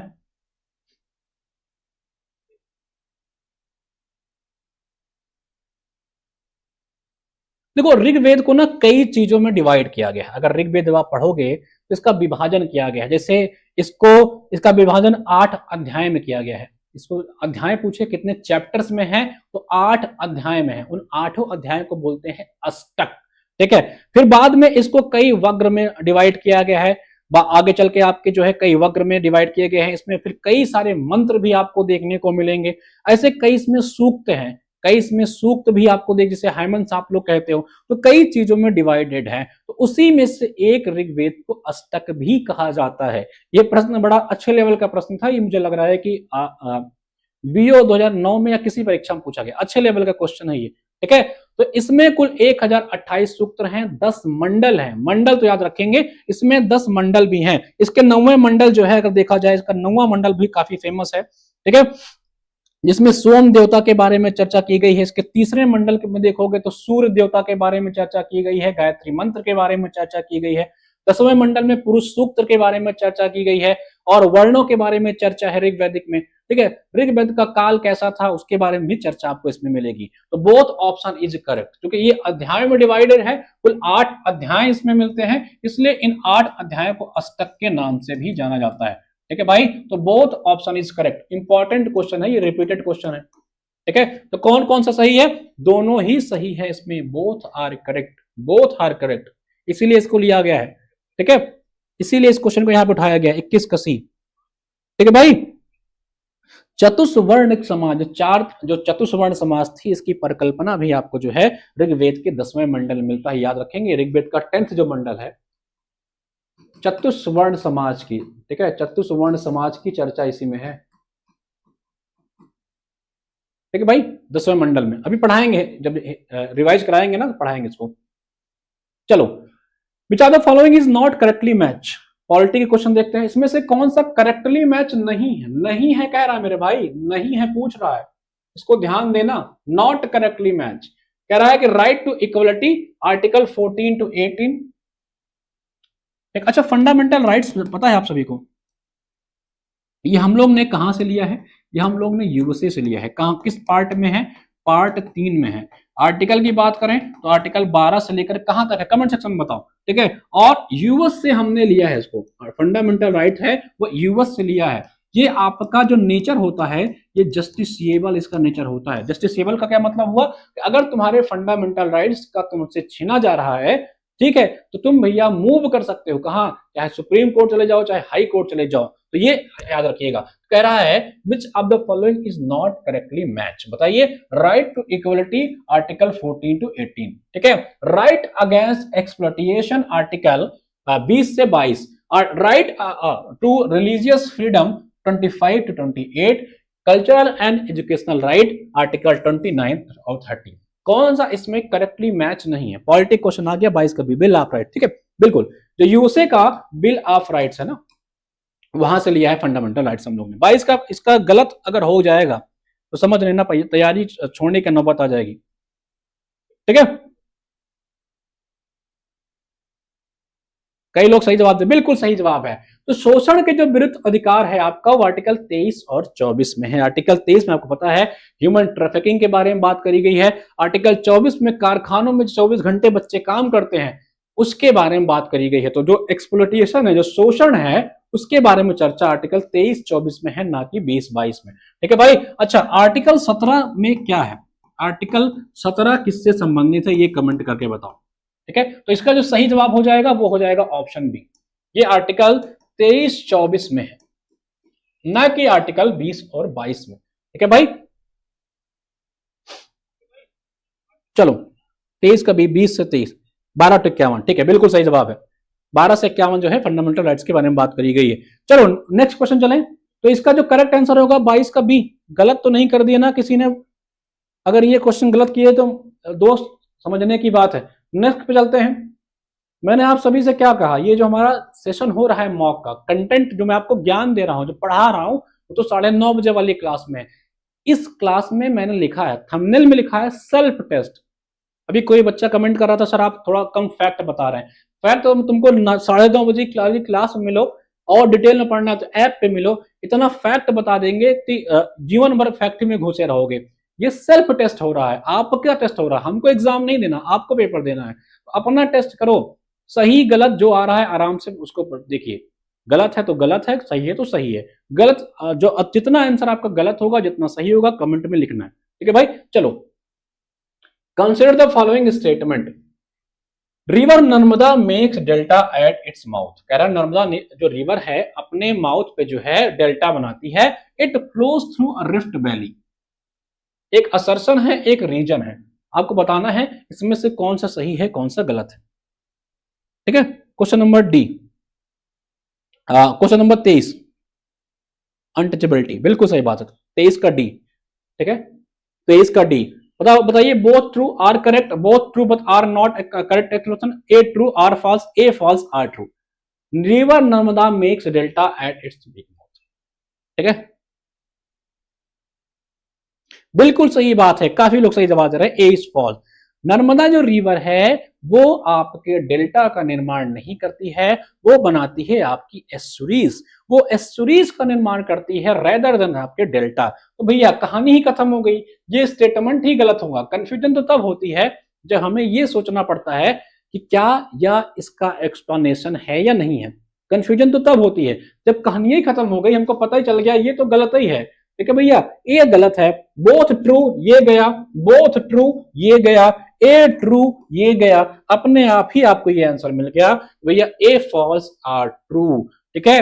नर्मदा जो है एक रिफ्ट वैली में फ्लो करती है, एस्चुरीज का निर्माण करती है, ना कि आपके डेल्टा का निर्माण करती है, ठीक है भाई। चलो, नर्मदा नदी पे मैंने बताया था कि कई सारे आपके प्रोजेक्ट्स हैं, कई सारे वाटर फॉल्स, जैसे धुआंधार था, कपिल धारा था, ये सब पढ़ाया था ज्योग्राफी की पहले क्लास में। भूल गए हो तो भैया समझ लेना, कपिल धारा, धुआंधार, कई सारे मैंने पढ़ाए थे कि जो आपके नर्मदा रिवर के ऊपर बनाए गए हैं। चलो, विच of the following pairs is not correctly match. इसमें से कौन सा युग में सही सुमेलित नहीं।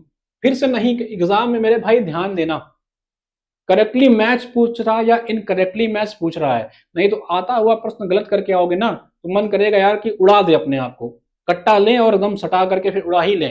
ये तो पढ़ के गए थे, गलत पढ़ लिए कि नहीं मैच कर रहा है या मैच कर रहा है पूछ रहा है। बताओ, विच of the following pairs is not correctly match.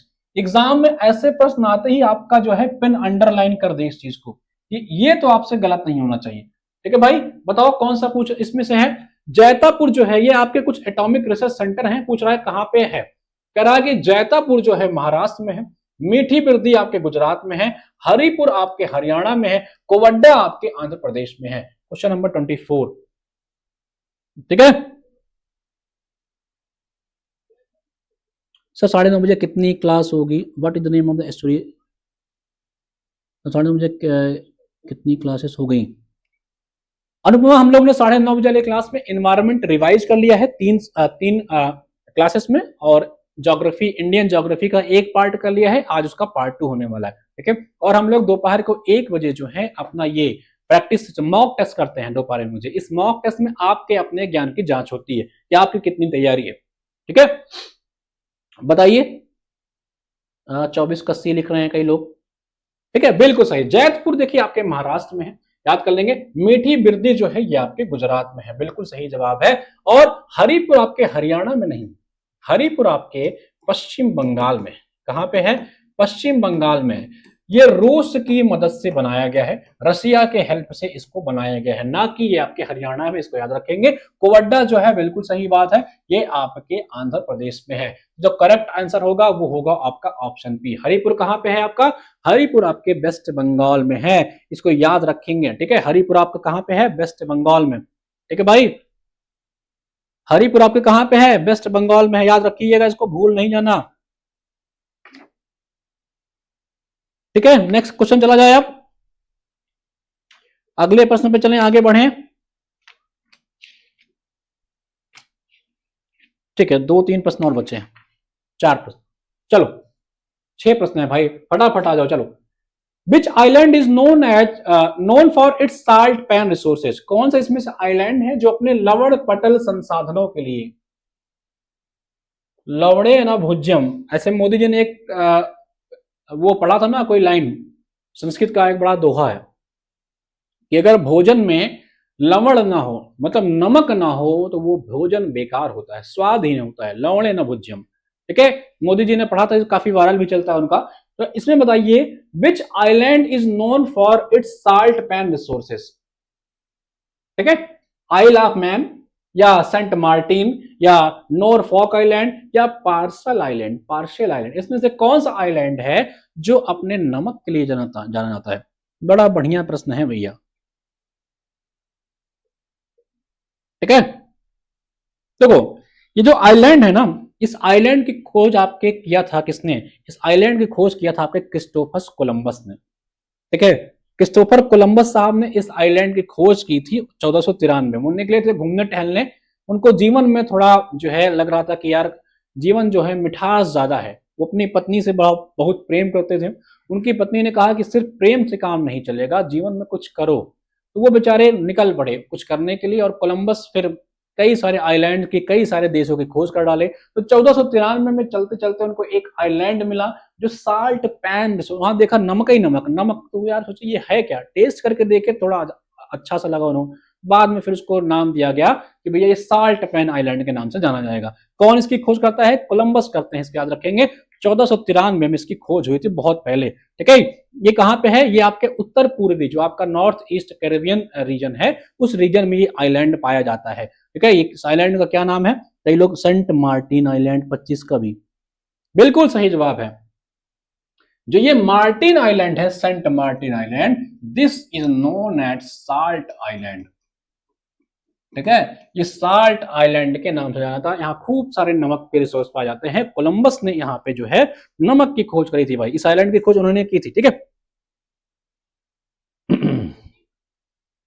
चलो अच्छा, ये कल मैंने एक बताया था कि आपके डिडवाना, डिडवाना डिडवाना एक झील थी, ये भी अपने नमक के लिए खूब जानी जाती है। ठीक है, किस राज्य में थी बताना, किस राज्य में थी ये डिडवाना लेक? मैंने आपके ज्योग्राफी के पहले वाले लेक्चर में पढ़ा रखा है, किस राज्य में थी, कमेंट करके बताओ। कोलंबस। ठीक है, चलो नेक्स्ट क्वेश्चन बताए। 25 हो गया ना, चलो 26 चलते हैं। Who first presented the idea of constitution assembly? ठीक है, भारत में संविधान सभा, संविधान सभा क्या थी? संविधान सभा जो आपका अंग्रेज होता है बीकर हेड, उसने कहता है भैया 1928 में, आपको पता है कि नेहरू रिपोर्ट जब आती है उसी समय से चैलेंज जाता है कि क्या भारतीय योग्य हैं जो अपने लिए संविधान बना सके। तो उसी समय 1928 में जब नेहरू रिपोर्ट्स वगैरह आती है, उसके बाद ही 1934 में एक भारत के महान व्यक्तित्व होते हैं जिन्होंने कहा कि हम एक कॉन्स्टिट्यूशन असेंबली का निर्माण करेंगे। ये कॉन्स्टिट्यूशन असेंबली जो होगी भारत के लिए, भारतीयों के लिए ही संविधान का निर्माण करेगी। फिर बाद में 1935 में इंडियन नेशनल कांग्रेस ने भी आपके संविधान सभा की, यानी कि कॉन्स्टिट्यूशन असेंबली के बारे में बात करी। ठीक है, संविधान सभा की जो बात है 1935 में इंडियन नेशनल कांग्रेस ने भी करी, लेकिन इन सब से पहले जो है कॉन्स्टिट्यूशन असेंबली की बात जो है आपका कौन कर रहा था, ये आपसे पूछ रहा है। ठीक है भाई, बी आर अम्बेडकर, आपको पता है जब संविधान सभा बन जाती है तो इसकी एक कमेटी होती है, ड्राफ्टिंग कमेटी। कौन सी होती है? ड्राफ्टिंग कमेटी होती है। इसमें कुल 7 मेंबर्स होते हैं। इस 7 मेंबर्स का जो प्रेसिडेंट होता है, जो अध्यक्ष होते हैं, वो बनते हैं आपके भीमराव अंबेडकर। एनी बेसेंट जी आपको पता है, इन्होंने कई किताबें लिखी हैं। ये 1917 में जो है कांग्रेस की प्रथम, इंडियन नेशनल कांग्रेस की प्रथम महिला अध्यक्ष बनती हैं। फर्स्ट वुमेन जो प्रेसिडेंट होती है कांग्रेस की, वो एनी बेसेंट जी होती हैं। 1916 में ये लखनऊ अधिवेशन जो होता है उत्तर प्रदेश में, उसमें एक्सट्रीमिस्ट जो होते हैं उनको मिलाने में, और जो मुस्लिम दल होते हैं उनको मिलाने में काफी इनका सहयोग होता है। इसीलिए 1917 में इनको इंडियन नेशनल कांग्रेस का प्रथम महिला जो है अध्यक्ष बना दिया जाता है। इन्होंने कई किताबें लिखी, जैसे एक किताब थी इनकी कॉमन बिल।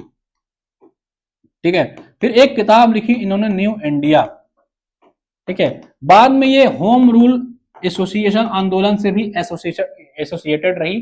ठीक है, एनी बेसेंट इनका नाम याद रखेंगे। जवाहरलाल नेहरू के बारे में आपसे पता होगा, इन्होंने एक किताब लिखी थी कौमी आवाज। कौमी आवाज, इनकी एक किताब थी कौमी आवाज। ठीक है, एक्चुअली में ये लखनऊ से ये प्रकाशित होता है, अभी भी होता है ये, इसलिए बता देना, याद करिएगा। इसमें नवालाल नेहरू की बड़ा सहयोग रहा। एक किताब इन्होंने और लिखी है, discovery of India, discovery of India. ठीक है, और 1929 में जब पूर्ण स्वराज की मांग होती है रावी नदी के तट पे, पूर्ण स्वराज लाहौर अधिवेशन में पूर्ण स्वराज की मांग होती है, तो इन्हीं की अध्यक्षता में की जाती है। भारत के प्रथम प्रधानमंत्री बनते हैं। और जब कॉन्स्टिट्यूशन असेंबली बनती है, बाद में संविधान का निर्माण होता है, तो जो प्रियम्बल आप लोग पढ़ते हो, उस प्रियम्बल का जो उद्देशिका जिसे कहते हैं, उसको पढ़ करके यही सुनाते हैं। ठीक है भाई, ये याद रखेंगे। संविधान सभा का विचार, अब तक आंसर मिल गया होगा, A M N Roy, Bharat की खोज, हाँ, डिस्कवरी ऑफ इंडिया, भारत को। तो एम एन रॉय जी थे, इन्होंने एक पार्टी बनाई थी जिसका नाम था रेडिकल पार्टी ऑफ इंडिया। क्या? Radical party of India. ठीक है, रेडिकल पार्टी ऑफ इंडिया बनाई थी 1934 में। और 1934 में ही ये ऐसे व्यक्तित्व होते हैं जिन्होंने संविधान सभा की मांग कर दी थी और संविधान सभा का सुझाव दे दिया था। Correct answer is option A, याद रखेंगे इसको। ठीक है, 26 का ए। चलिए भाई, वामपंथी आंदोलन से जुड़े हुए थे, याद रखिएगा ये।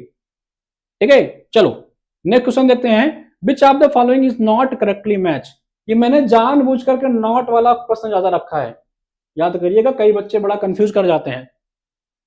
26 का है बताओ, और 27 का आ गया ना, 27 का बताओ।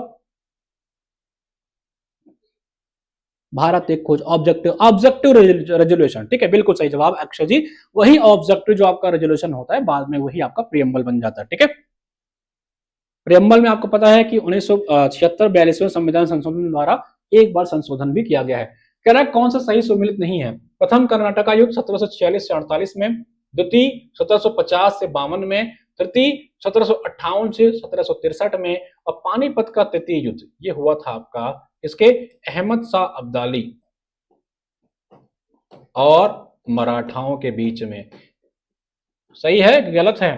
ठीक है, पानीपत का प्रथम युद्ध किसके किसके बीच में हुआ था, किस सन में हुआ था, कमेंट करके बताना। तो बताइए कौन सा करेक्टली मैच नहीं है। 27 का पूछ रहा है, रेडिकल ह्यूमनिज्म का कंसर्न था, बिल्कुल सही बात है अक्षय जी ने, प्रियम्बल। ठीक है, 27 का डी।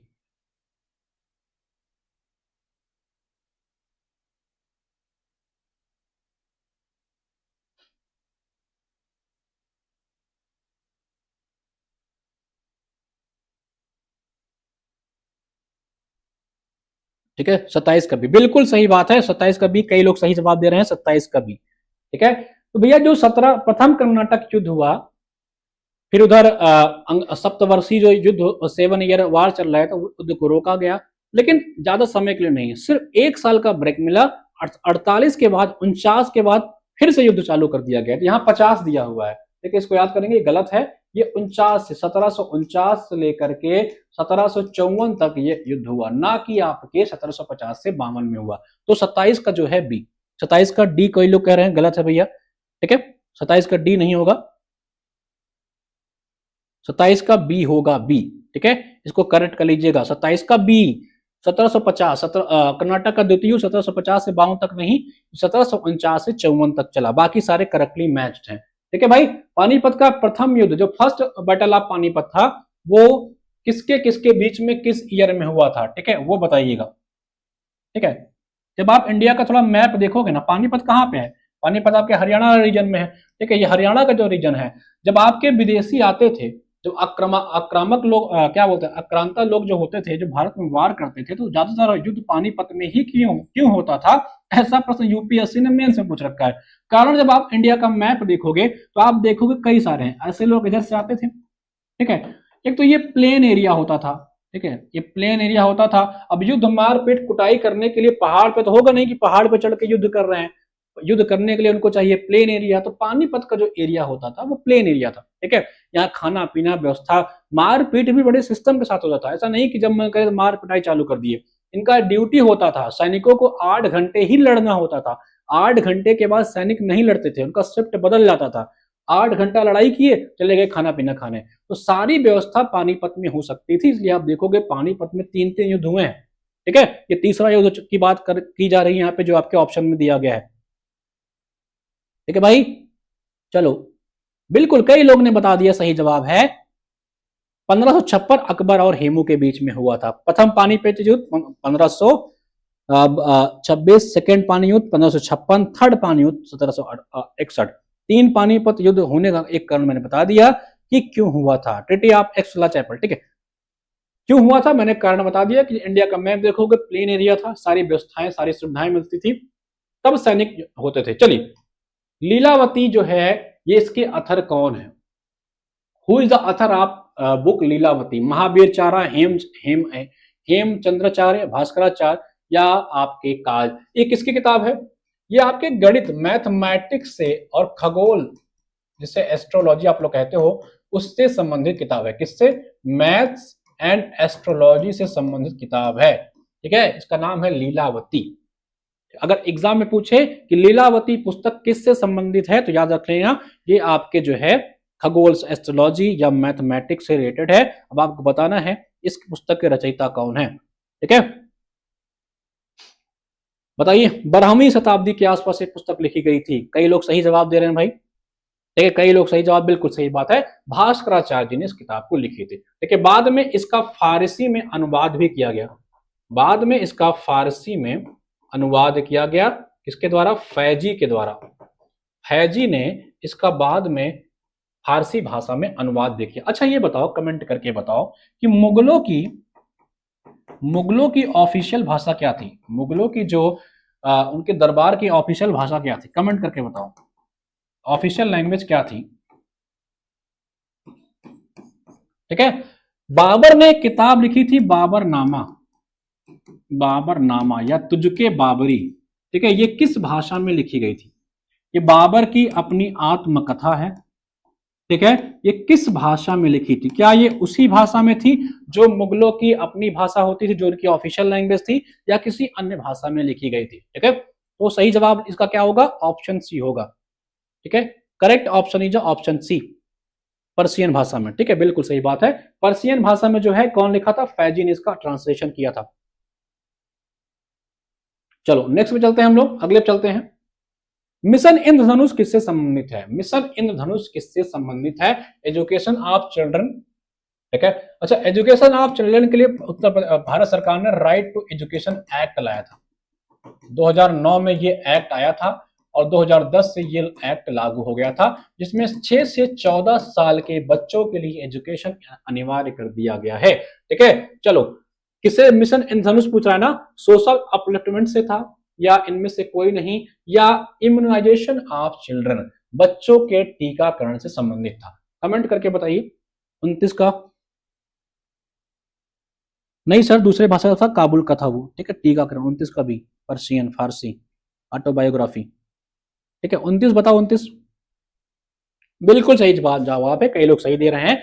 देखिए जो ministry of health and family welfare है गवर्नमेंट ऑफ इंडिया की, उसने मिशन इंद्रधनुष लॉन्च किया था। कब लॉन्च किया था? 25 दिसंबर 2024 को, 14 को, 25 दिसंबर 2014 को। 25 दिसंबर को हम लोग मनाते हैं नेशनल या राष्ट्रीय सुशासन दिवस। राष्ट्रीय सुशासन दिवस किसके बर्थडे के उपलक्ष्य में मनाते हैं बताओ? राष्ट्रीय सुशासन, सुशासन यार कैसे लिखा जाएगा? राष्ट्रीय सुशासन दिवस। ठीक है, किसका बर्थडे होता है? किसके बर्थडे के उपलक्ष्य में हम लोग नेशनल सुशासन डे मनाते हैं, राष्ट्रीय सुशासन दिवस? ये 25 दिसंबर 2014 को मिशन इंद्रधनुष की शुरुआत की गई थी। इसमें क्या था कि बच्चों को 7 रोगों के खिलाफ जो है उनको टीकाकरण किया जाएगा। इस टीका से जो इंद्रधनुष में कितने रंग होते हैं? 7 रंग होते हैं, उसी से मिलता जुलता यह नाम रखा गया ताकि 7 रोगों से उनकी सुरक्षा की जाएगी और उनको टीकाकरण दिया जाएगा। ये किसी संबंधित है? बच्चों के टीकाकरण से। कब शुरू हुआ था? 25 दिसंबर 2014 को इसकी शुरुआत की गई थी। ठीक है भाई, याद रखेंगे, ministry of health and family welfare द्वारा इसकी शुरुआत की गई थी। ठीक है, अटल बिहारी वाजपेयी का बर्थडे होता है। ठीक है भाई, क्या लिखा है? बाबर की किताब तुर्की भाषा में थी। बिल्कुल सही बात है, बाबर ने जो अपनी किताब लिखी थी ना, ठीक है, तुझके बाबरी, तुझके बाबरी, देखो नाम से में ये तुझके बाबरी, तो वो तुर्की में थी। किस भाषा में थी? तो इनकी तुझके बाबरी थी। तो हर चीज में कुछ ना कुछ एंगल होता है। ठीक है, तुझके बाबरी या बाबर नामा, अरे यार लिख जा भाई, तुझके बाबरी। तुझके बाबरी या बाबरनामा, ये बाबर की अपनी ऑटोबायोग्राफी थी, आत्मकथा थी। इसने इसको तुर्की भाषा में लिखी थी। हालांकि जो मुगलों की भाषा थी ऑफिशियल लैंग्वेज, वो तुर्की नहीं थी, वो फारसी थी। इसको याद रखेंगे, ठीक है। तो लीलावती का जो अनुवाद किया गया था वो फारसी भाषा में किया गया था फैजी के द्वारा, ठीक है भाई। चले लास्ट क्वेश्चन चलते हैं। Which variety of mango is given the highest priority for export from India. कह रहा है कि भारत से निर्यात के लिए आम की किस किस्म को सबसे अधिक प्राथमिकता दी जाती है? लंगड़ा, चौसा, अल्फांसो या फजली, ठीक है। अच्छा, आपको पता है कि उत्तर प्रदेश में दशहरा जो आम है, दशहरी आम जो है, ये आपके लखनऊ रीजन पाया जाता है। लखनऊ का जो मलिहाबाद क्षेत्र है यही पाया जाता है, और लखनऊ में आपको मैंगो रिसर्च सेंटर भी है। अभी हाल ही में ये दशहरी आम जो है पहली बार दुबई को एक्सपोर्ट किया गया है, दुबई को एक्सपोर्ट किया गया है, ठीक है। कह रहा है which variety of mango given highest priority to export. Bharat से सबसे ज्यादा किस वैरायटी के आम का एक्सपोर्ट किया जाता है? फटाक से बताइए सभी लोग। बिल्कुल, कई लोग सही जवाब दे रहे हैं, कई लोग सही जवाब दे रहे हैं, बिल्कुल सही जवाब भाई, ठीक है। कई लोगों का आपका जवाब सही आ रहा है।